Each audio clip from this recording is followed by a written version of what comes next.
Central Mindoro mula sa Bulwagang Pambalitaan ng Tamar Vision Network. Ako po si Mel Francisco at ito ang TVNet Weekend Report. Ika-4 sa buwan ng Enero taong 2025 at sa ulo ng ating mga balita. Pagsalubong sa bagong taon 2025, generally peaceful ayon sa PRO Mimaropa. Mga nahuling fixer sa Batangas Port sinampahan na ng kaso. At Santo Niño de Calapan Festival ang makabuluhang ipinagdiwang. Ibigay ang maximum satisfaction ng pamilya at sa negosyo dahil tuloy-tuloy pa rin ang high-quality service mula sa una at pinagkakatiwalaan sa fast internet connection plus cable TV sa buong Mindoro, ang Tamaraw Vision Network. Serving to the max, sa TVNet kami. Una sa Mindoro, TVNet pa rin. For inquiries, magpunta na sa pinakamalapit na TVNet office sa inyong lugar.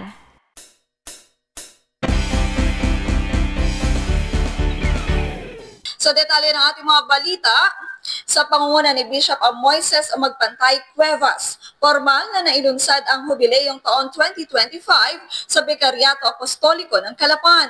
Kasama ang mga kaparian ng Bikaryato ay naging saksi sila sa isinagawang pagbubukas. Ang nasabing gawain ay sinimulan sa pamamagitan ng isang seremonya o rito sa Divine Mercy Chaplaincy, Pachoca, Calapan City at sinundan ng isang prosesyon o peregrino ng pag-asa patungong katedral. Sa pangunguna ni Bishop Moises Magpantay Cuevas, formal nang nailunsad ang Jubileo taon 2025 sa Bikaryato Apostoliko ng Calapan. Kasama ang mga kaparian ng Bikaryato ay naging saksi sila sa isinagawang pagbubukas. Ang nasabing gawain ay sinimulan sa pamamagitan ng isang seremonya o rito sa Divine Mercy Chaplaincy, Pachoca, Calapan City at sinundan ito ng isang prosesyon o peregrino ng pag-asa patungong katedral. Sa prosesyong ito ay daladala ang mga mahalagang simbolo kagaya ng Jubilee Cross na huling ginamit noong nakaraang jubileo taong 1975. Gayon din ang logo ng Jubilee Year 2025 at mga decree sa bawat parokya.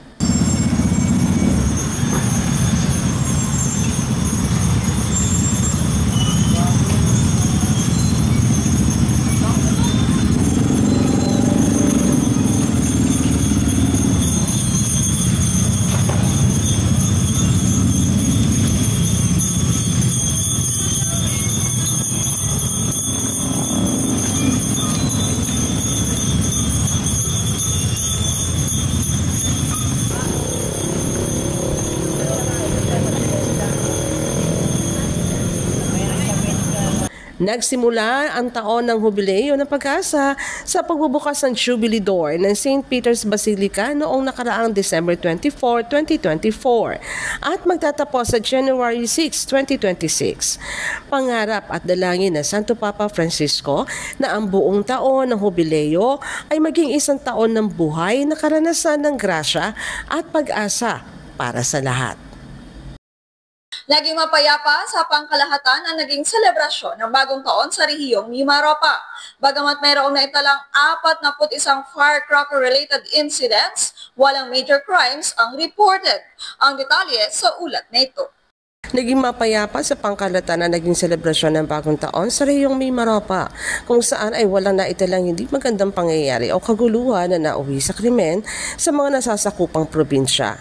Ito naging pahayag ni Police Regional Office Mimaropa Regional Director, Police Brigadier General Roger Quesada. Ayon pa rin sa tala ng PRO Mimaropa, bagamat mayroong naitalang 41 firecracker-related incidents, walang major crimes ang reported. Punsod na arin-alila ito ng full alert status ng PNP kung saan ipinatupad ang police visibility sa mga lansangan at iba pang programang may kaugnayan sa seguridad sa pakikipagtulungan na rin sa lokal na pamahalaan. Pinasalamatan din ni RD General Quesada ang mga kawani ng PRO Mimaropa sa patuloy na pagsisiguro ng kapayapaan sa buong rehiyon. Batay sa record ng Regional Operations Division, kaugnay sa Ligtas Paskuhan 2024 mula December 22 to January 3, 2025, nakakumpiska ang mga ito ng 2,166 na mga ipinagbabawal na paputok, kabilang na dito ang 5-star, piccolo, large-size Judas belt, pop-up at quitties. Higit rin nilang hinigpitan ang seguridad ng kapulisan sa estratehikong mga lugar, vital installations, tourist destinations, transport terminals, seaports at airports sa rehiyon upang masiguro ang kaligtasan ng publiko sa nakaraang holiday season. Magbabalik po ang TVNet Newsline makalipas lamang ang ilang paalala. Bakit ka kasi kumabit? Alam mong di tama yan, di ba? Huwag ka nang gumamit ng pag-aari ng iba. Nakakaperwisyo ka sa mga legal na cable. Lumalabo ang signal nila. Mahiya ka naman, hoy. Illegal na cable mo, putulin na. Ano, gusto mo bang umabot pa sa kulungan? Umiwas ka na sa gulo tsaka skandalo. Huwag maging kabit. Magpakabit ng tama ngayon. Supported by PCT. Good news po para sa lahat ng subscribers ng Cable TV at Cable Internet. Naisabatas na po ang Anti-Cable Television and Cable Internet Tapping Act of 2013. At ayon dito, bawal makikabit ng Cable TV at Cable Internet. Ang parusa sa sino mang lumabag sa batas na ito ay pagkakakulong at pagbabayad ng malaking multa. Bayad ka na nga, kulong ka pa. Kim Atienza po, nagsasabing pagdating sa batas, hindi weather-weather lang. Huwag maging kabit. Supported by the PCTA.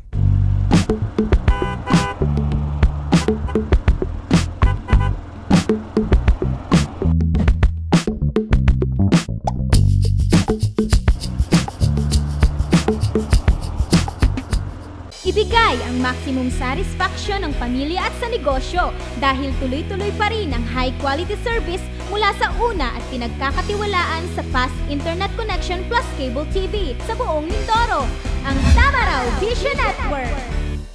Serving to the max, sa TVNet kami. Una sa Mindoro, TVNet pa rin. For inquiries, magpunta na sa pinakamalapit na TVNet office sa inyong lugar.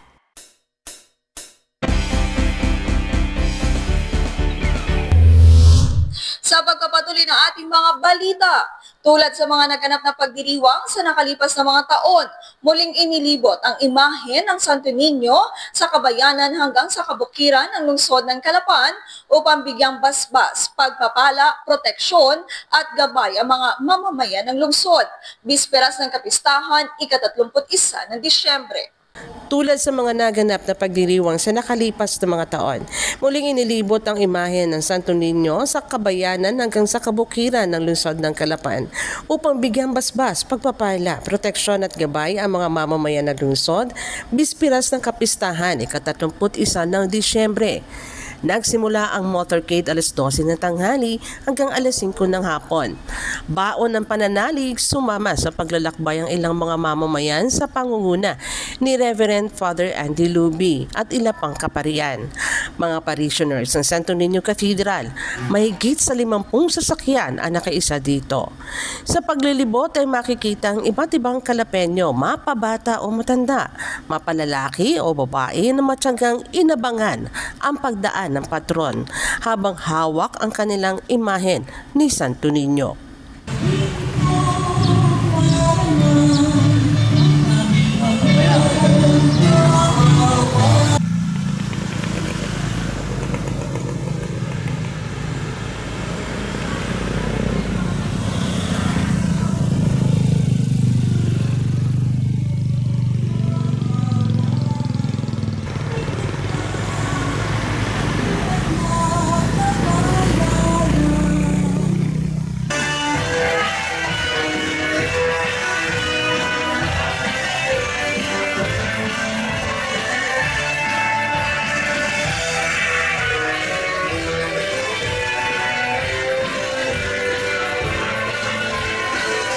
Pasado alas 3 ng hapon ng masaksihan sa mga pangunahing kalye ng lungsod ang kasiyahan ng pagdiriwang ng Santo Niño de Calapan Festival, kung saan ay tampok ang iba't ibang grupo sa pagsasayaw ng tradisyonal na karakol. Ang Karakol Dance ay isang pagsasayaw kasabay ng prosesyon na naglalayong magpasalamat sa lahat ng biyayang ipinagkaloob at panalangin para sa patuloy na kasaganaan, kapayapaan at higit na pagpapatibay ng pananampalatayang Kristiyano.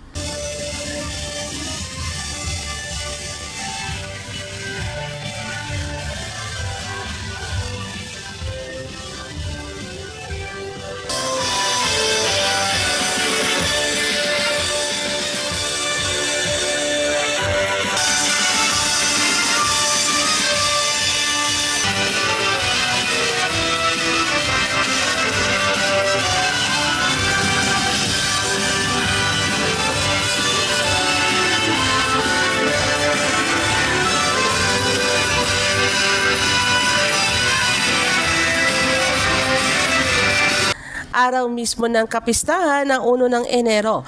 Matapos ang misa ay muling nasaksihan ang traditional fireworks display sa Old City Hall na nagbigay kulay at liwanag sa kalungsuran kahit pa sinabayan ito ng malakas na pag-ulan.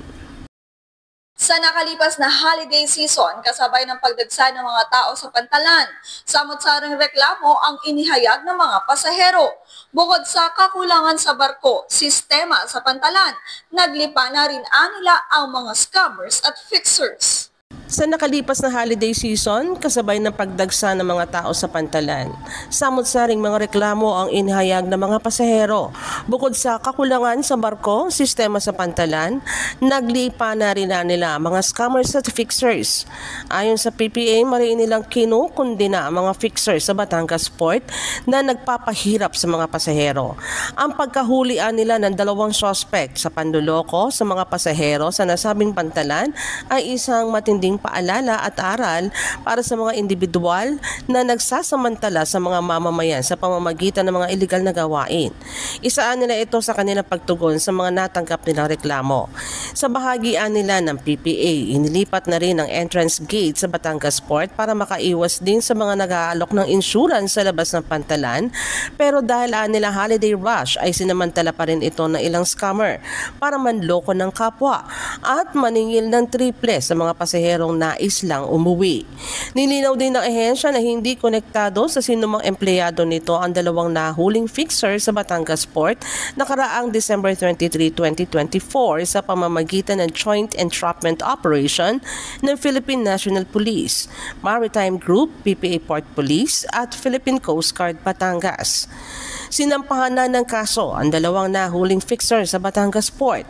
Habang dinidinig ang kaso ng mga ito, patuloy nila ang PPA sa pagpapatupad ng mahigpit ng seguridad sa loob at labas ng pantalan upang matigil na ang mga ganitong klase ng iligal na aktibidad. Iba pang mga balita sa amin pong pagbabalik.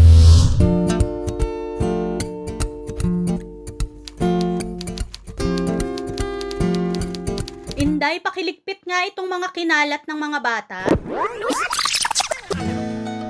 Noon, gusto ko makapag-aral. Pero walang oras dahil full-time ang trabaho ko. Pero ngayon, dahil sa online classes ng Solar Learning at DepEd Alternative Learning System, natupad na ang pangarap kong makapag-aral. Good day, ka-learners! Welcome to another episode. Hindi ko na kailangan pumasok sa eskwelahan. Nakakapag-aral ako sa oras na gusto ko. Anytime! Nagkaroon ako ng second chance sa pag-aaral. At dahil recognized ito ng DepEd, sigurado ako sa diploma. This lesson, You should be able to... you learned about the persons. Sa wakas, matatapos ko na ang high school ko. Ay, salamat din nga pala kay ate. Ina-sponsor niya ako na ma-enroll sa Solar Learning.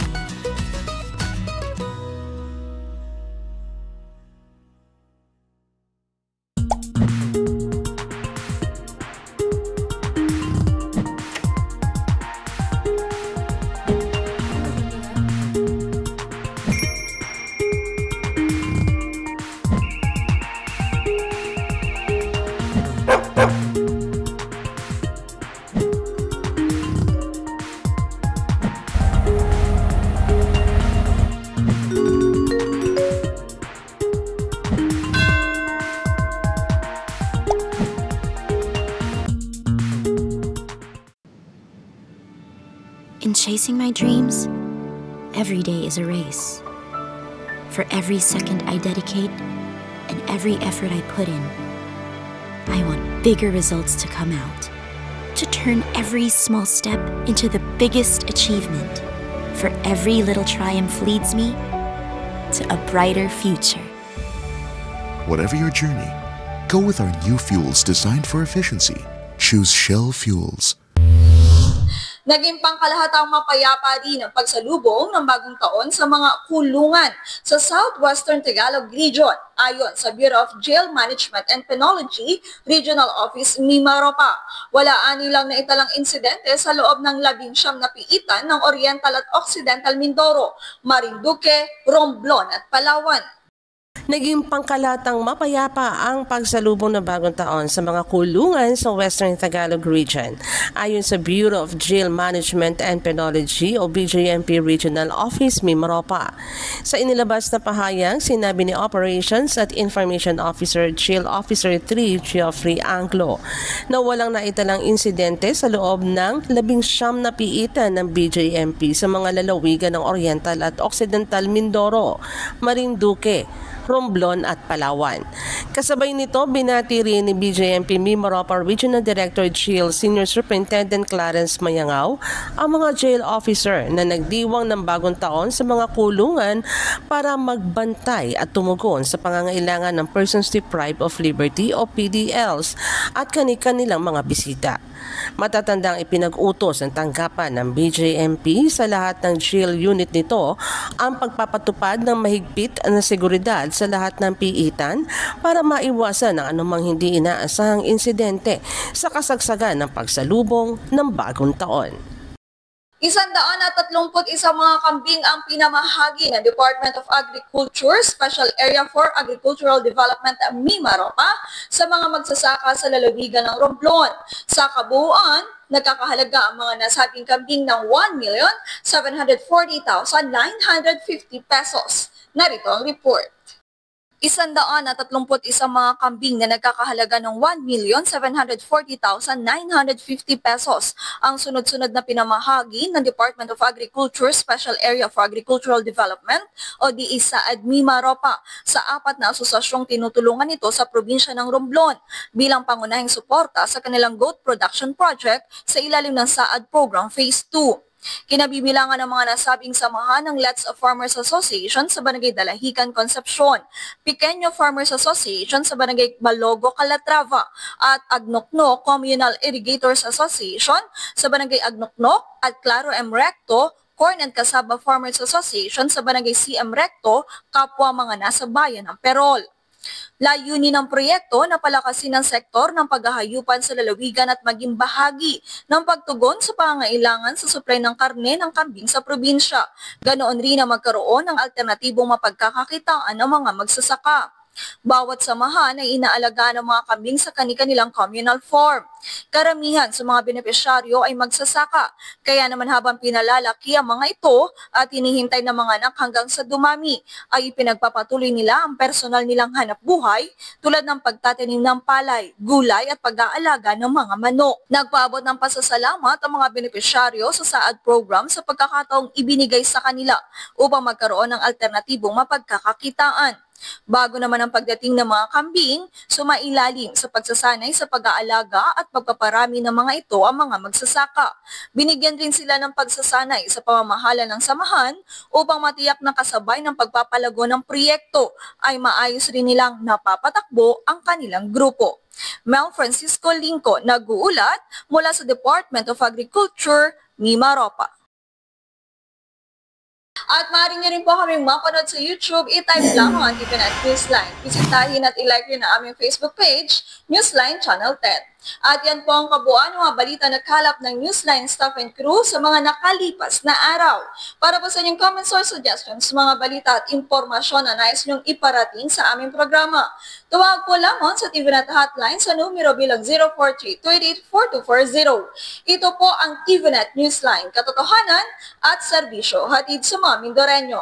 Ako po si Mel Francisco Linco. Maraming salamat sa inyong pagsubaybay.